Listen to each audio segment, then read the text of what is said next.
I wanted to take a moment just to think out loud about a couple of thoughts I've been having in relation to two books I'm reading. I've just finished Kevin Vanhoozer's Mere Christian Hermeneutics, and I'm just beginning Jordan Peterson's We Who Wrestle with God. And I didn't expect there to be a whole lot of conversation between the two books, but as it happens, they both, as far as I've read so far, I'm only a few pages into Peterson, they're both using the transfiguration of Christ and the motif of transfiguration as central to the way in which they articulate their concerns, which was certainly not something that I was expecting out of either of the books, really. Um, Peterson does so in terms of, he begins with Elijah, situating Elijah as a very important character in the Bible, and looking at his being taken up to heaven. He then looks at Elijah on the Mount of Transfiguration. He talks about caterpillars and butterflies, and he weaves all this into an understanding of our life journey and the aims that we have in life, the heroic stance that we adopt, trying to grow in maturity. And transfiguration is one mode, I think, in his book of growing in maturity. Vanhoozer does it very differently. He's looking at the transfiguration as a way of understanding the relationship between literal interpretation and figurative interpretation. He builds his whole hermeneutic around the central motif of the transfiguration. And he argues that in the transfiguration, the literal becomes the figurative, and figurative becomes the literal, in the sense that the transfiguration is a hermeneutic within the Bible of how the Bible should be read. And I just want to say two things in this video about the juxtaposition of those readings and the way that I've experienced them. The first is that reading Vanhoozer feels very different to reading Peterson on the Transfiguration. I was trying to think during my son's swimming lesson this morning, why is that? And I think it's this. It's the difference between Peterson's one-dimensional understanding of the Transfiguration and Vanhoozer's at least two-dimensional. So what I mean is that wherever Peterson lands in the Bible, he draws a straight line to our own experience and our own life stories and our own aims and our own heroism. He does this from Jacob's Ladder. Jacob's Ladder is fundamentally, at least in part, for him about us. He does it very strikingly in relation to Genesis 1. So God takes a flux and creates order, creates opposites out of it. And Peterson draws a link between that and what we do every day. We wake up in the morning, we bring order to the world. So Genesis 1 is, in the sense that is most appropriate for Peterson, about me. Jacob's Ladder is about me. Elijah is about me. And there's a one-dimensionality to that when I was reading it, I felt claustrophobic. I felt that it created a very small world where all of these great narratives come down to how I'm going to live my life. That's the way it struck me. And Vanhoozer struck me very differently. And again, I was trying to think, why? What is going on here? And I think it's that for him, everything is at least two-dimensional. And the two dimensions are, wherever Vanhoozer drops down into the Bible, the first move that he makes is to link it to Christ, and then to bring that to me. So if you like, if this is whatever Bible story he happens to be discussing, first of all, he goes to Christ, and then he comes down to me. So two different dimensions, a two-dimensional space. And reading that felt so much bigger and richer. It felt a more expansive world to be welcomed into than the world where all the Bible stories, when all is said and done, are fundamentally about me and how I live my life. That was the first thing that struck me.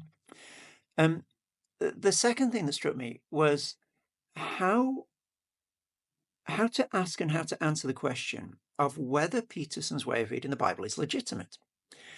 And this is something that Vanhoozer talks about a lot in Mere Christian Hermeneutics. What ways of reading the Bible are correct, legitimate, profitable, useful, and all these different ways of asking it, of course, will lead to different results.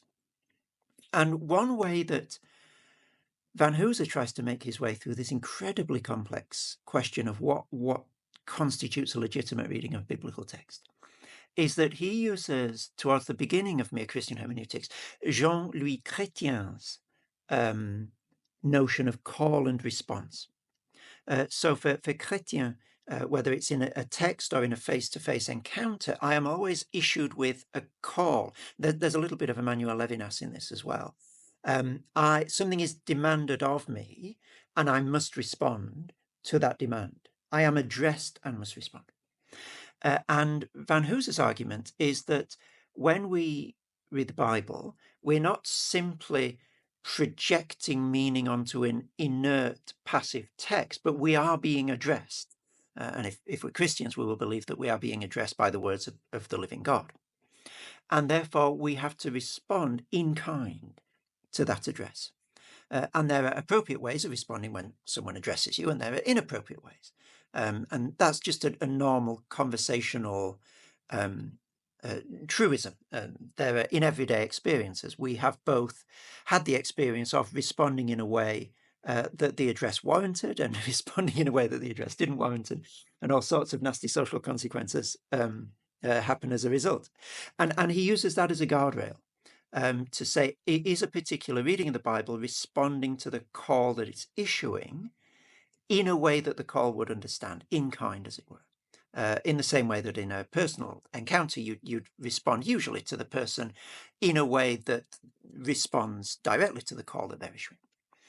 And I think what Peterson is doing isn't that. It's interesting and it's coherent, but it isn't that. Now, there was a review of Peterson's book in the Times recently that boiled down to saying he makes the Bible say whatever he wants it to say. I don't think that's true. I think there is a rigorous coherence to what Peterson is doing, and it's a coherence built around the idea of Jungian archetypes and a symbolic universe, a little bit of Jonathan Pajot in there.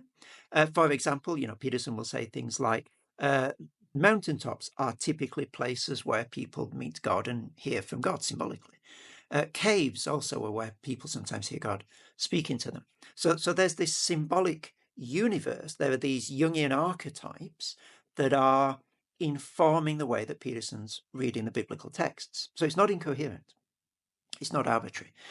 Question is it responding to the call that is received in those texts, to use a Vanhoozerian frame?